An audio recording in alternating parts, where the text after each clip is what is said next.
Kedy sa skončia spory medzi Bratislavou a Budapešťou, šéf diplomacie Ján Kubiš a predseda KDH Pavol Hrušovský. A zostane poslancom imunita Miroslav Číš zo Smeru a František Mikoško z KDS. Pýtajte sa aj vy v politike.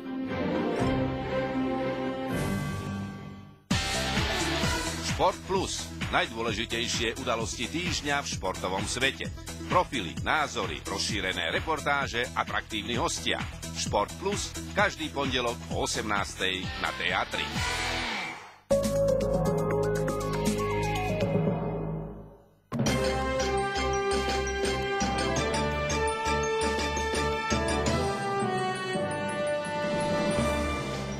V reakcii na udalosti v Kráľovskom Chlmci maďarská vláda odsúdila všetky extrémistické prejavy. Už zajtra dostaneme do schránok infozásielky s eurokalkulačkami. Lístky na MHD v Bratislave sa budú dať kúpiť už aj cez mobil. Lídri najväčších strán v Bosne a Hercegovine dosiahli historickú dohodu o kľúčových reformách. Dobrý deň, pripravené sú správy o 14:00. Polícia pri Kráľovskom Chlmci v okrese Trebišov zadržala 28 občanov Maďarskej republiky oblečených v nacistických uniformách Národnej stráže. Na Slovensko prišli pôvodne klásť vence. Prejavy nacizmu však pobúrili premiéra. Podľa neho, ak niekto tvrdí, že za zhoršenými slovensko-maďarskými vzťahmi stoja obe strany, vytvára falošný obraz. Do Kráľovského Chlmca prišlo z Maďarska na osobných autách 41 osôb, ktoré mali pri miestnom pamätníku klásť vence. 28 z nich mali na sebe uniformy nacistickej organizácie Národná stráž a to pobúrilo aj premiéra. Pre vládu Slovenskej republiky je neakceptovateľné, aby akékoľvek organizácie pochodovali po Slovensku vo vojenských uniformách, nehovoriac už o maďarských nacistoch. 28 uniformovaných zadržala a vypočúvala polícia. Boli predvedení.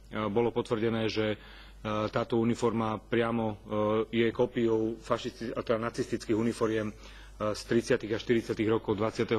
storočia. Dochádza k potvrdeniu a k naplňaniu skutkovej podstaty trestného činu propagácie fašizmu. O zadržaní osôb bol informovaný aj generálny konzul Maďarskej republiky. Podľa neho bol zásah polície oprávnený a konanie zadržaných osôb zasa nerozumné. Postup polície je veľmi korektný. Myslíte si, že tento ich postup nebol najsprávnejší, teda tých ľudí, ktorí prišli z Maďarska, no?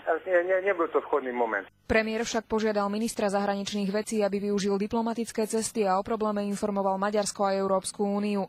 Minister Kubiš už telefonoval s ministerkou zahraničných vecí Maďarska Kingou Gencovou. Požiadal som ju o vysvetlenie. Chcel by som opäť využiť túto príležitosť a vyzvať maďarského premiéra, aby navštívil Slovenskú republiku, pretože, ako vidíte, keď on nenavštevuje Slovenskú republiku, tak ju navštevujú maďarskí nacisti. Ľudia, ktorí by za normálnych okolností už na území Maďarskej republiky mali byť trestne stíhaní za takéto prejavy podporujúce fašizmus a nacizmus. Ľubomír Lehocký a Anna Vojteková, TA3.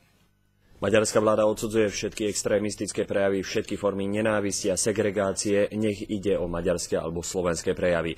Povedal to hovorca maďarskej vlády David Arolci v reakcii na udalosti v Kráľovskom Chlmci.